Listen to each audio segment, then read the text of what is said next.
يا مساء الخير على أصدقائي وحبايبي. الأهلي والزمالك كواليس مهمة جدا. هتسمعوها مني دلوقتي. ملفات كتير جدا عند نادي الزمالك لازم المجلس يحلها، وقنابل موقوتة. يعني المفروض الفترة دي خلاص بقى الزمالك الدوري هيرجع بعد كأس الأمم، بس إن شاء الله نتمنى المنتخب يفوز بالنجمة الثامنة. لكن في ملفات قوية جدا، في 8 قضايا على نادي الزمالك لازم يتحلوا. طبعا جوميز وجروس وفرجاني ساسي، مشاكل ودولارات لازم تكون موجود عشان الزمالك يفك القيد ويعمل صفقات. كمان في لعيبه لو جالها عروض زي حسام عبد المجيد، شيكو بانزا، هل اللعيبه دي هتمشي؟ واضح ان حسام عبد المجيد كده ممكن لو جاله عرض يحل الازمه، والزمالك بيفكر ان هو يبيع حسام عبد المجيد عشان يستفيد بالفلوس دي، طبعا يفك بيها ازمه القيد. مشاكل كتير جدا عند نادي الزمالك. هل في لعيبه هتمشي ولعيبه هتتسوق الفتره الجايه؟ ودي طبعا هتكون مهمه جون ادوارد، لان هو المفروض هو يبيع اللعيبه دي او يسوق بعض اللعيبه.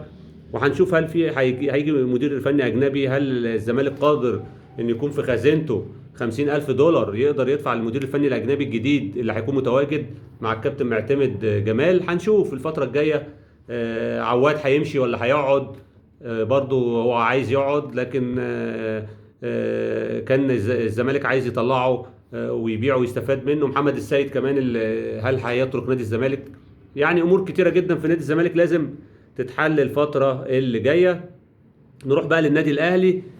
جراديشار ويوسف بالعمري خلاص الاهلي خلص فيه، فكده بنتايج لاعب الزمالك كده خلاص هيكون بعيد عن نادي الزمالك. ممكن نلاقيه في بيراميدز، بنتايج ممكن نلاقيه في بيراميدز، لان برضو محمد حمدي اتصاب وبيراميدز محتاج لاعب باك ليفت يعوض محمد حمدي. اتمنى له الشفاء طبعا، محمد حمدي اتصاب مع المنتخب مصر. فبالعمري خلاص هيكون الصفقة الموجودة في نادي الأهلي. بكده الأهلي لازم يستغنى عن بعض اللعيبة الأجانب. بيفكر إنه يستغني عن جراديشار وأشرف داري، بس عقودهم كبيرة، يعني أقل من ما بياخدوش أقل من 800 ألف دولار.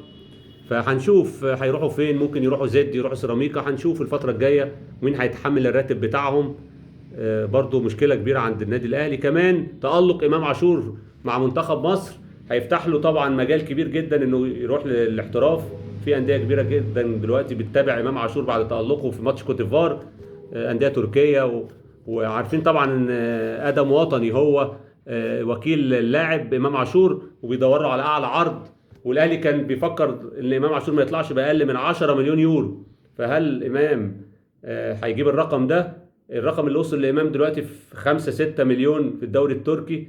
في أندية في الدوري التركي بتتكلم على إمام عاشور. هنشوف الفترة الجاية ايه اللي هيحصل، ولا الأهلي هيقدر يساوي إمام عاشور بتريزيجيه وزيزو والعقود الكبيرة اللي بياخدوها ويكون أعلى فئة في النادي الأهلي.